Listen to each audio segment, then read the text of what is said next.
우리 하나님 말씀 함께 찾을 때 에베소서 2장 15절로 18절의 말씀입니다.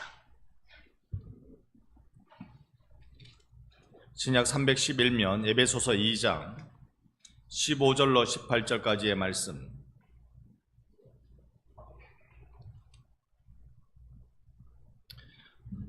차이신 줄 알고 교독 후 15절을 함께 18절을 함께 보겠습니다.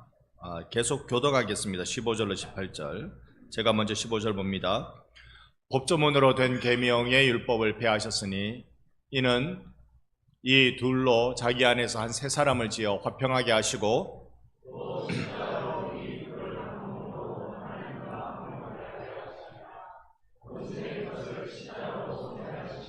또 오셔서 먼 데 있는 너희에게 평안을 전하시고 가까운 데 있는 자들에게 평안을 전하셨으니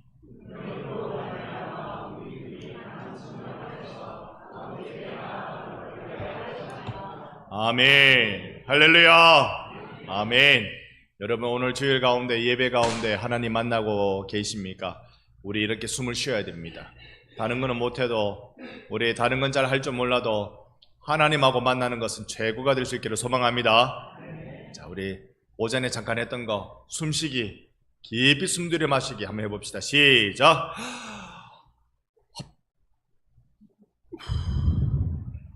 한 번 더 해볼까요? 내 몸 안에 이런 노폐물이 싹 빠져나가라고 다시 한번.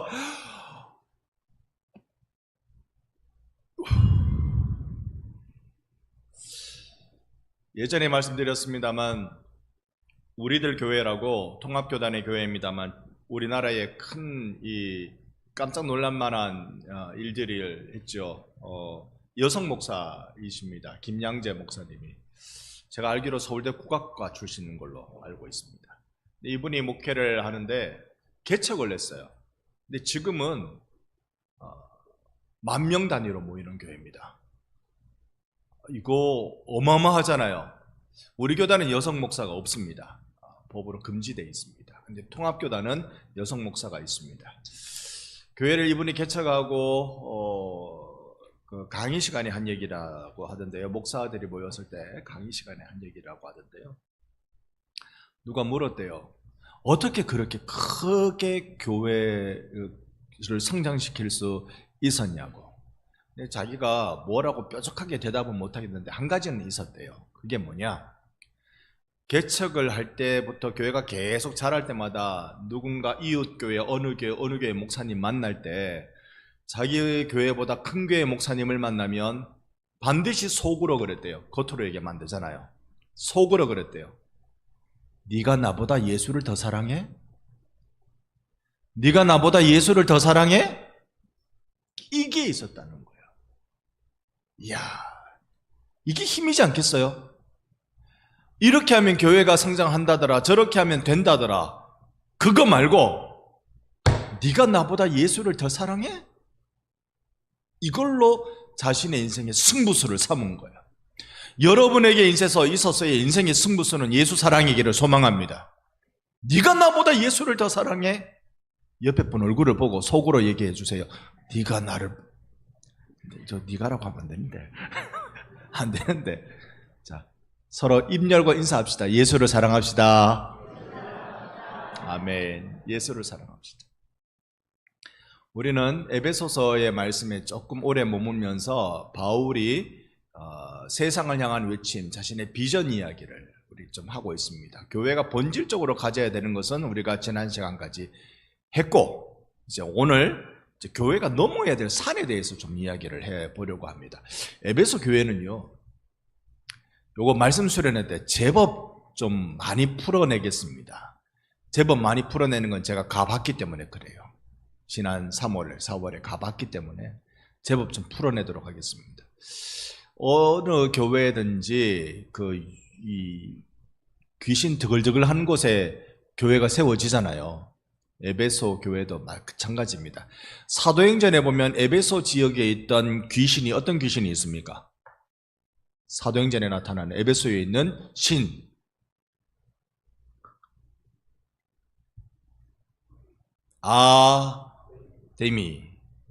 아데미 여신입니다. 아데미 여신을 제일 크게 섬기는 도시 중에 하나가 에베소 교회입니다. 그러니까 얼마나 이 드글드글 될까, 우상이 드글드글 될까. 거기다 교회를 세웠어요. 그러면 이 죄와 사망에 꽉 붙들려 있는 지역에 어떻게 하면 교회가 성장할 수 있을까? 교회를 개척했는데 소멸되지 않고 성장할 수 있을까? 그걸 우리가 오늘 한번 보는 겁니다.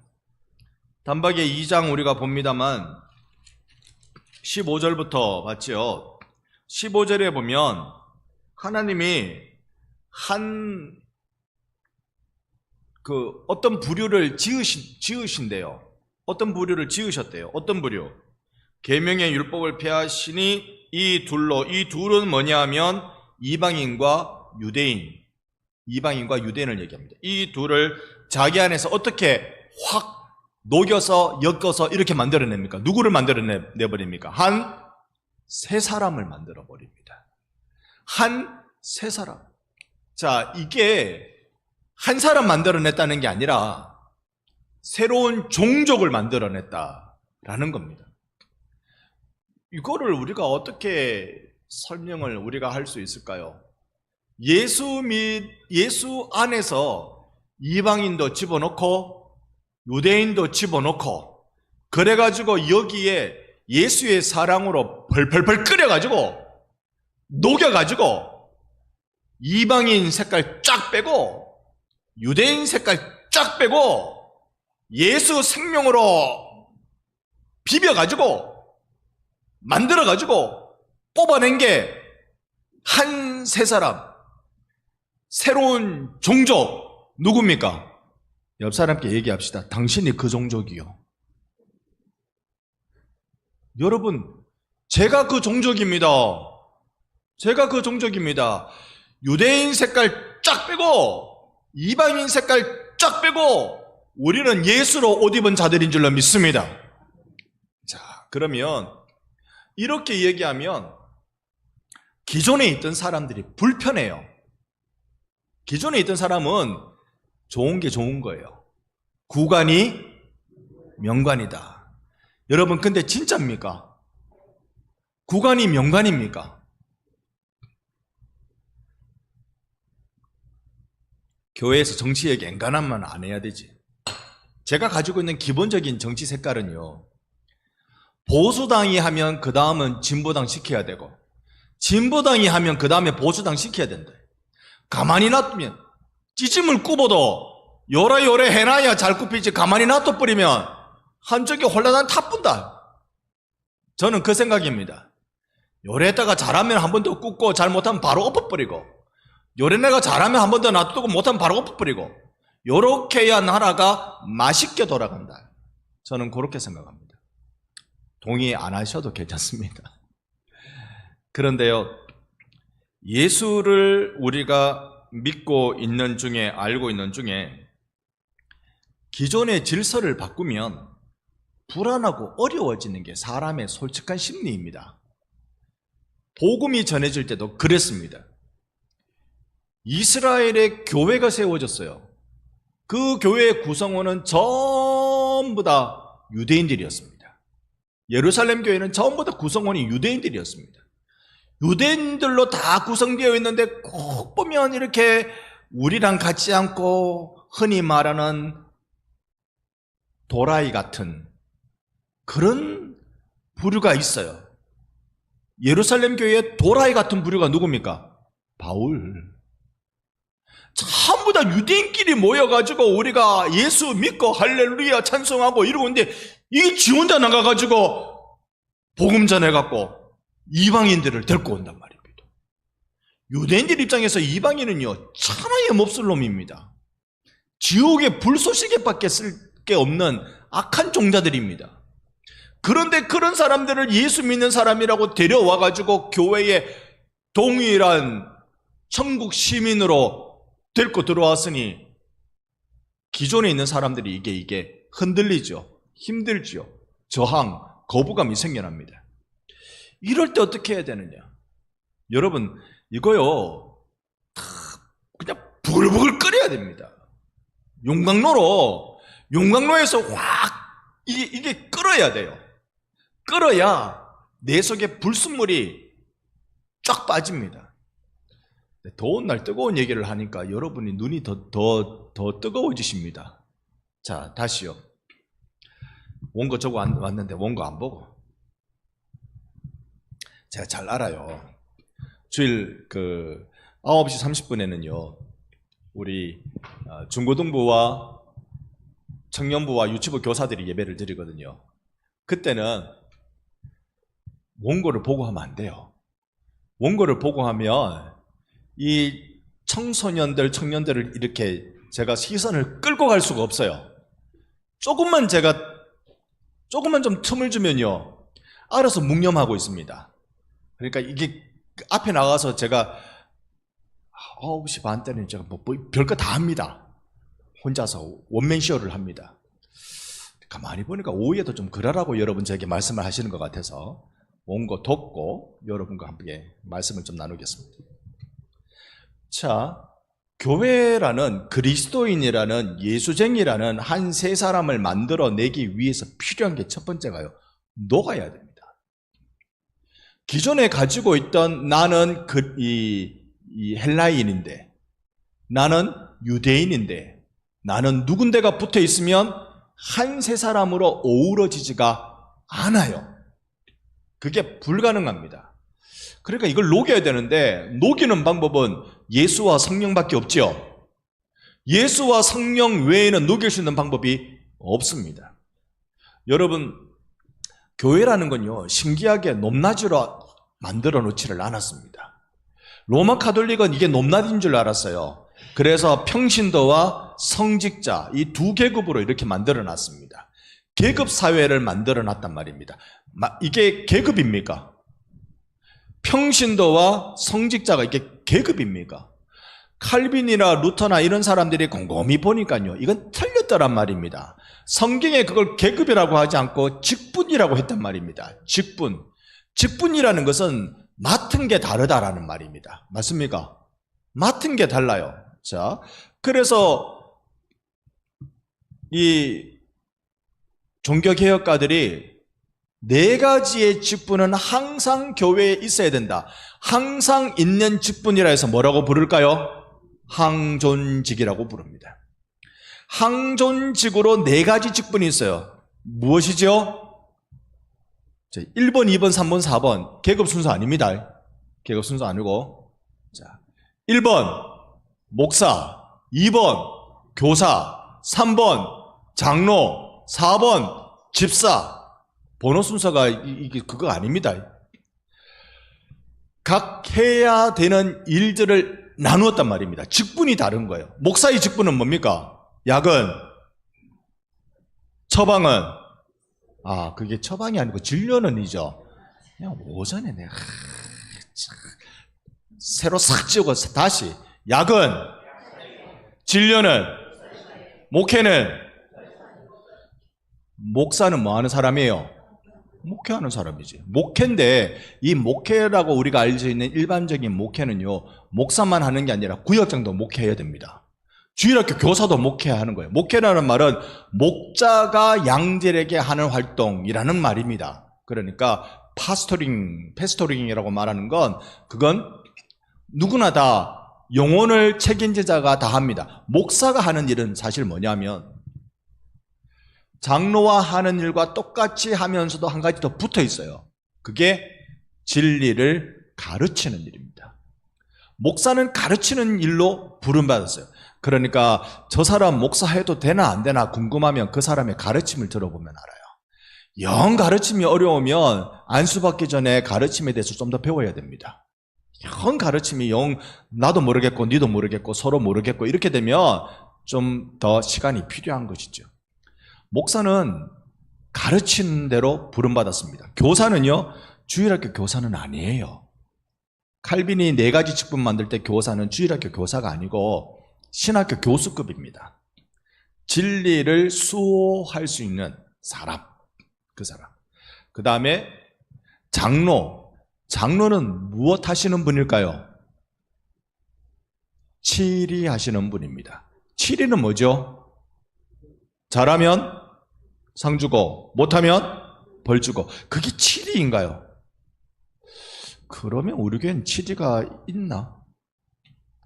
치리라는 단어를 보면 이게 통치라는 의미도 있고 몇 번째 내려가면 훈련이라는 의미가 있어요.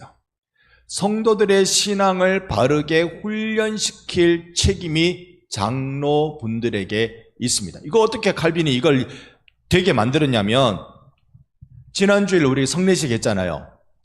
성례식 하는 주가 딱 되면 그 교회 장로님들은 전부 다 신방을 갑니다.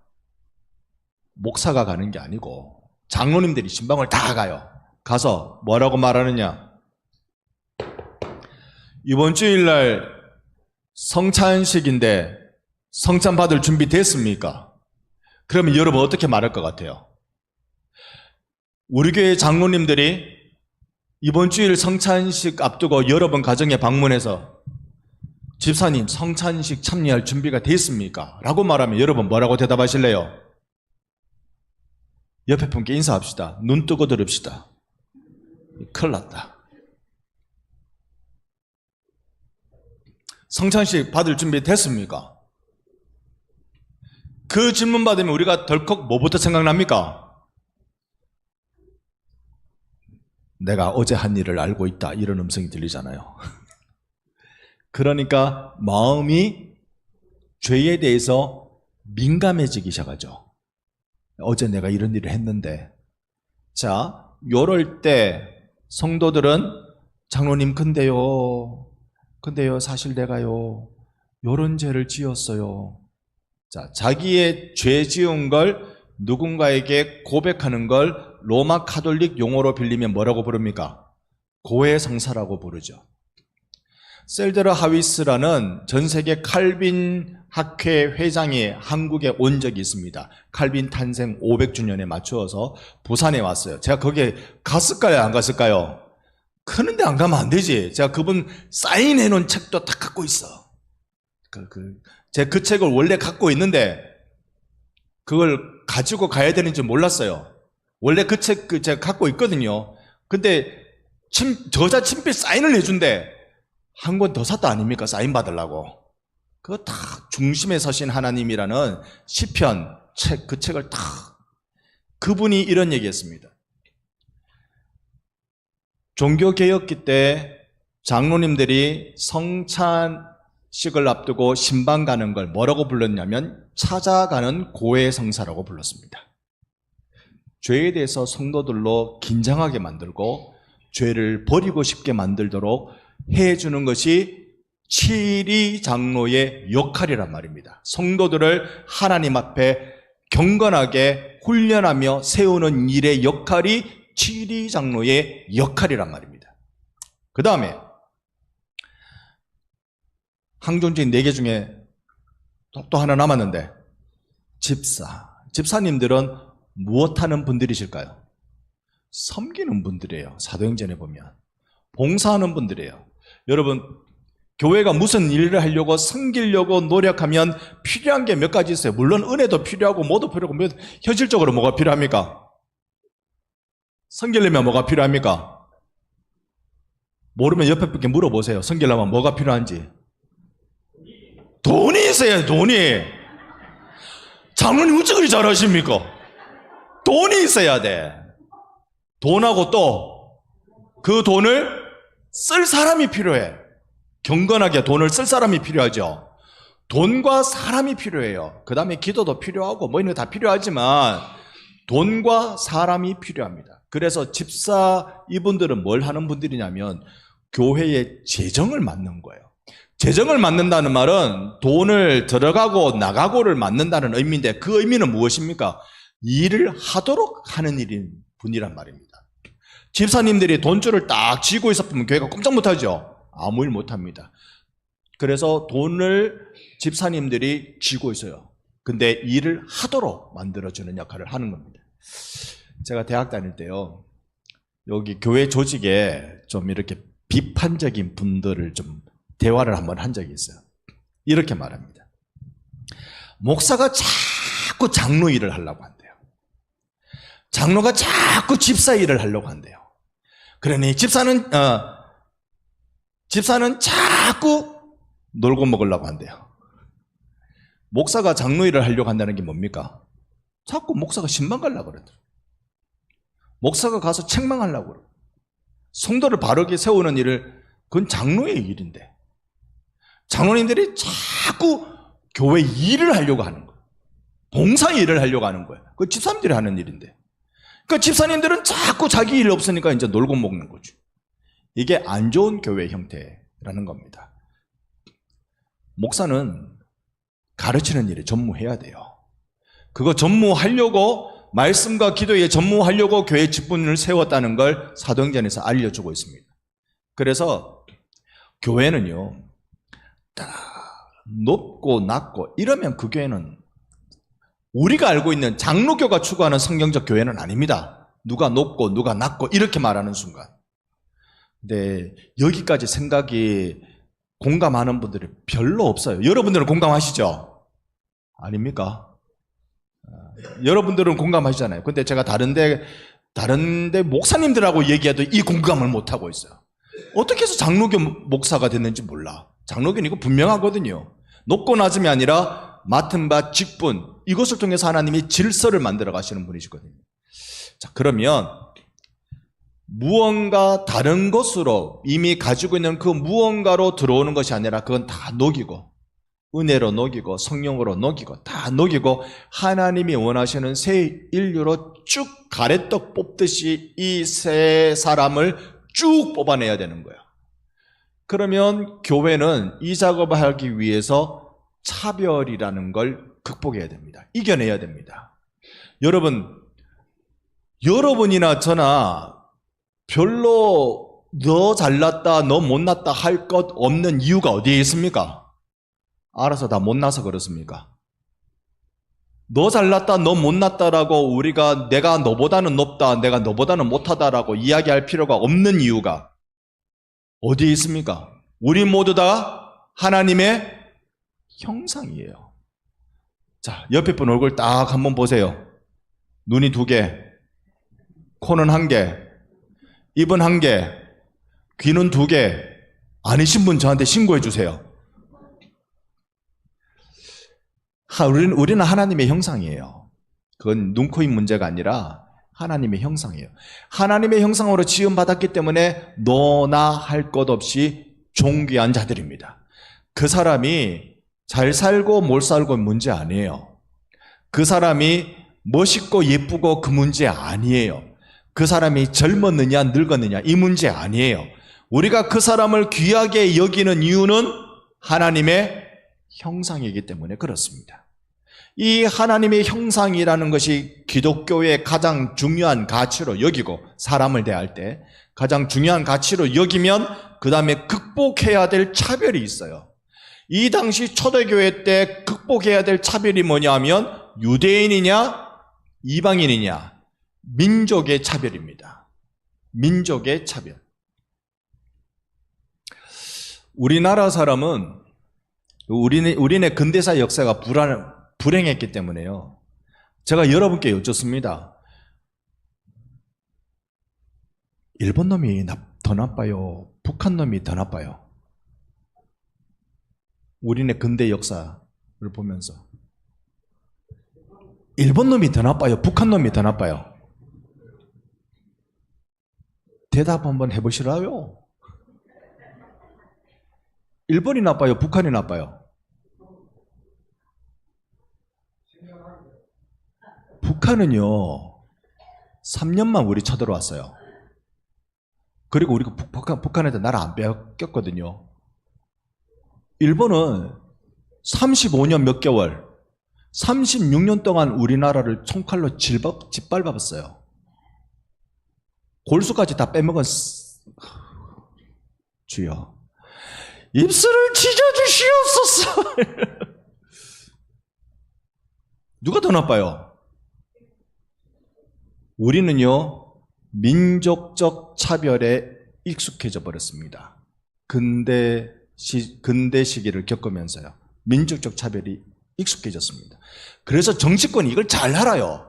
그래서 때만 되면요, 일본이 나쁜 놈이자, 일본이 나쁜 놈이자 이러다가 때만 되면 아니 북한이 나쁜 놈이자, 북한이 나쁜 놈이자 이렇게 해요. 그러면 우리는 뭐 이리 쏠렸다가 뭐 저리 쏠렸다가 이래요. 그래서 진보 정권은 일본이 나쁜 놈이대, 보수 정권은 북한이 나쁜 놈이대, 그럽니다. 그럼 여러분 정권에 휘둘리지 마세요.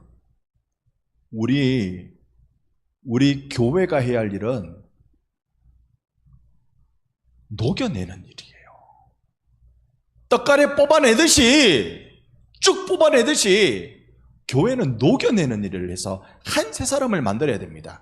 일본 사람이 우리 교회에 와도 축복하고요, 북한 사람이 우리 교회에 와도 축복합니다. 왜냐? 그들은 하나님의 형상이기 때문에 그래요. 민족적 차별을 극복해야 됩니다. 맞습니까? 민족적 차별을 극복해야 되고, 두 번째, 이 당시에 도저히 극복하기 어려운 그 차이가 뭐냐면 주인과 종의 차이입니다. 이건 신분의 차이죠. 민족의 차이를 넘어 주인과 종의 차이는 극복 불가합니다. 종은 자유를 얻을 수 있는 방법이, 제일 단순한 방법이 무엇일까요? 도망가는 거잖아요. 도망가면 첫 번째는 신나게 두들겨 패고, 그래도 또 도망가면 발목 뒤에 있는 아킬레스건을 끊어버리고, 그래도 도망가면 죽여버립니다. 한 번 도망갈수록 노예의 값이 뚝뚝 떨어져요. 노예의 값이. 그러니까 도망가는 건 이게 기질이다 그러면서 제대로 밟아버립니다. 교회가 이걸 극복해야 되는 거예요. 옛날로 치면요, 쌍놈도 교회 와야 되고 양반도 교회 와야 돼요. 쌍놈도 하나님의 아들이고 양반도 하나님의 아들입니다. 다 똑같아요. 이걸 교회가 극복해 가는 거죠. 신분차별. 또 한 가지 심각한 차별이 있는데 그게 뭘까요? 성별차별입니다. 남자냐 여자냐에 따라 차별이 컸습니다. 여러분, 2025년이 된 지금은 남자가 힘이 셉니까? 여자가 힘이 셉니까?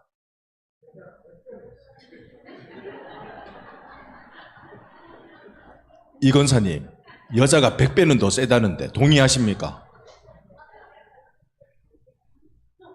맞대요. 우리 최지선이 한 주 동안 살아남으시기를. 저의 그 우스갯소리를 용서하시기 바랍니다. 자, 남자와 여자의 차별은요, 고금 이래로 늘 많았습니다. 아마존 어떤 부족은 여자 부족이 있어요. 그리고 모계 사회를 이루는 흔적도 전 세계에 조금씩 있습니다. 우리나라에도 있었고, 유대에도요, 어머니가 유대인이면 아버지가 헬라인이라도 유대인으로 인정해주는 그런 풍토가 있어요. 그러니까 모계의 힘이 있는 풍토는 있어요. 우리나라 어법에 지금 굉장히 안 좋게 쓰여지는 말이 마누라라는 말입니다. 마누라라는 말이 어디에서 나왔죠? 마나님에서 나온 겁니다. 마나님은 한 집안의 최고 권력자, 집안의 최고 권력자, 흔히 곡간 창고를 들고 있다고 그러잖아요. 그 마나님이, 이게 안 좋게 언어가 변해서 마누라로 이렇게 바뀌어진 겁니다. 우리나라도요, 집안 안에서는 여성의 권위를 세워주려고 노력을 했던 흔적은 보입니다만은, 여자로 태어나면 어디 여자가 학교 간다고, 집에서 빨래나 해라, 우리 어머니들 그러셨죠. 그렇게 억울한 세월 사셨죠. 어디 여자가, 그러다고 여자하고는 밖으로 내돌리는 게 아니다. 참, 지금 그렇게 말하면요, 감옥에 잡아가야 된다. 잡아가야 된다. 남녀 차별을 철폐하는 거예요. 교회가 간 곳마다 민족 차별, 신분 차별, 성별 차별 부셨습니다. 부시고는 어쩌라고요? 부시고는 뭔가 건설해야 될 거 아니에요. 뭘 만든다고요? 한 세 사람을 만드는 거예요. 그 한 세 사람을 만드는 건 이제부터 제가 짧게 간단하게 말씀드리겠습니다. 지난 금요 기도회 때 여러분께 말씀드렸습니다. 갈라디아서 말씀을 통해서 우리가 이야기를 좀 나눴는데 거기에 보면 육신의 소욕에 붙들려 있는 자들의 그 냄새나는 단어들, 탐심, 음행 이런 것들 쫙 나열됐잖아요. 금요기도에 오신 분들은 알아요. 모르신 분들은 오늘 갈라디아서 한번 열어보셔요. 그 다음에 나타나는 게 성령의 열매가 쫙 나열되어 있어요. 성령의 열매는 몇 가지? 9가지. 갈라디아서에서는 9가지. 사실은 9가지보다 더 많습니다. 그러면 이 세상을 누가 성령의 열매로 세상을 변화시키러 나갑니까? 한 세 사람이 나갑니다. 새로운 인류, 가래떡처럼 쭉 뽑혀져 나온 새 인류, 차별을 다 녹여가지고 차별 없게 하나님의 형상으로 만들어진 교회 사람들이 세상을 밖으로 쫙 나가는 거, 세상을 뒤집으려고, 바꾸려고 쫙 나가는 겁니다. 나가서 하는 방식이 있어요. 그냥 그래가 나가면, 예수 이름으로 나가면 되는 게 아니고 방식이 있어요. 성령의 열매로 세상의 악함과 싸워야 돼요. 성령의 열매가 아니면 세상하고 싸우면 세상하고 똑같은 꼴이 되고 맙니다. 성령의 열매로 싸워야 돼요. 여러분 성령의 열매 중에 아시는 거 한 가지만 말씀해 주세요. 네? 한 가지만.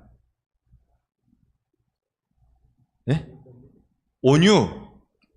온유라는 게 이게 외유내강이라고 그래요. 속은 강하고 겉은 부드럽고 이런다고 그러는데 온유란 정확한 뜻을 제가 더 헤아리지는 못합니다만 그렇다고 친다면 막 상대방이 얼굴을 붉히고 막 이렇게 달려들고 있으면 나는 어떻게 해야 돼요?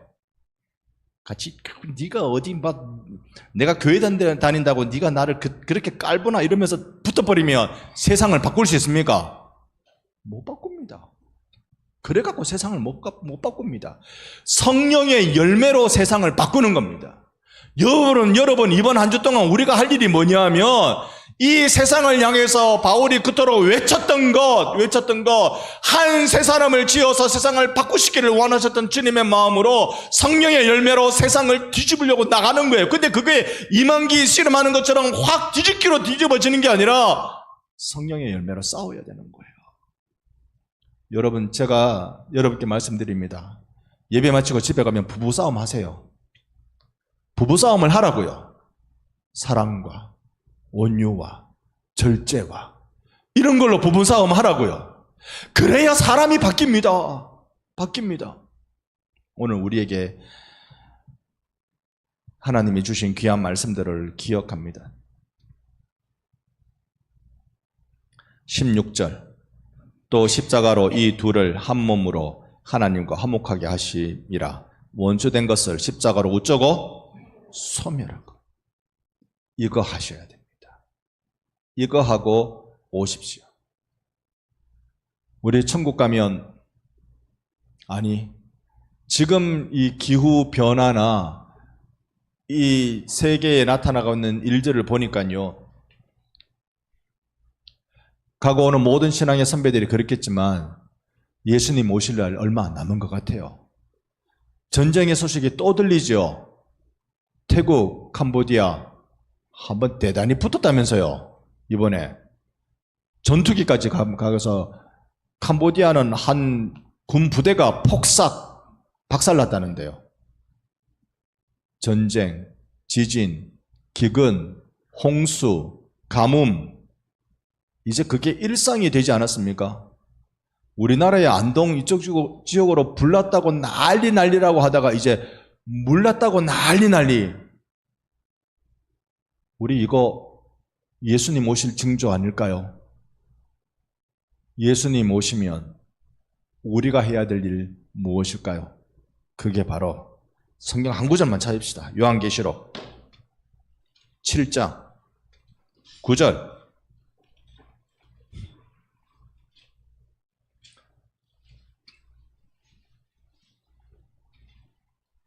(7장) 9절 10절 딱 두 절만 한번 읽어보랍니다.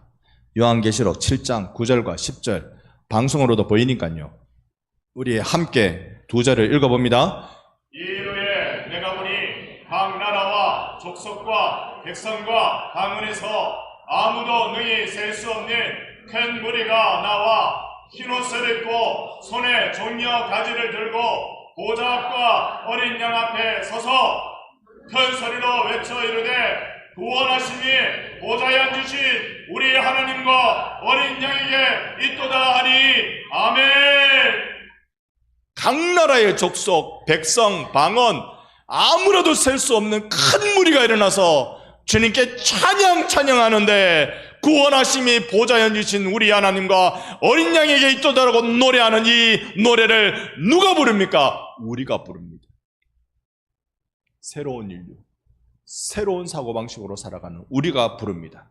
여러분과 제가 이 노래 내주 예수께 불러드리기까지 성령의 열매로 세상과 싸우는, 세상을 거슬러가는 성도로 세워지시기를 예수님 이름으로 축원합니다. 아멘.